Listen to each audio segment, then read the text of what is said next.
Mais c'est intéressant d'aller sur le terrain de ce socialisme historique qui est à la tête de grandes villes et on pense bien sûr à Marseille. Benoît Payan qui accuse d'ailleurs, avant la visite de Marine Le Pen, interrogé par l'agence France Presse hier après-midi, le RN représente l'anti-Marseille, dit Benoît Payan. Tout dans l'ADN de la ville dit le contraire de ce que ces gens racontent. Tout dans l'histoire de la ville dit le contraire de ce qu'est le Rassemblement national. Le Rassemblement national, c'est le parti anti-Marseille. Franck Alizio, c'est le parti anti-Marseille. Alexandre Devecchio, est-ce qu'on assiste peut-être au crépuscule des socialistes à la tête des grandes villes françaises? On verra, c'est peut-être l'un des enjeux des élections municipales.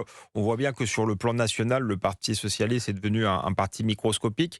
Pour ce qui est du Parti communiste, qui avait quasiment disparu sur le plan national, le communisme municipal a résisté encore des décennies après la quasi-disparition du Parti communiste en tant que grand parti national. Donc, c'est pas encore fait, mais c'est très intéressant. Et puis, c'est très intéressant parce que je crois que Marseille a longtemps été le laboratoire de la France d'après, ville où il y avait beaucoup d'immigration, ville très fracturée, avec des arrondissements protégés, mais d'autres vraiment victimes d'une grande insécurité. Donc une victoire peut-être du RN à Marseille serait aussi un sursaut, c'est-à-dire qu'une réaction des Marseillais et ça aurait une ampleur nationale parce qu'en fait ça voudrait dire nous ne voulons pas de cette France d'après-là, nous voulons une France sûre, pas communautarisée, pas islamisée, où il fait bon vivre. C'est ça en fait le message qui serait envoyé si le RN gagnait à Marseille.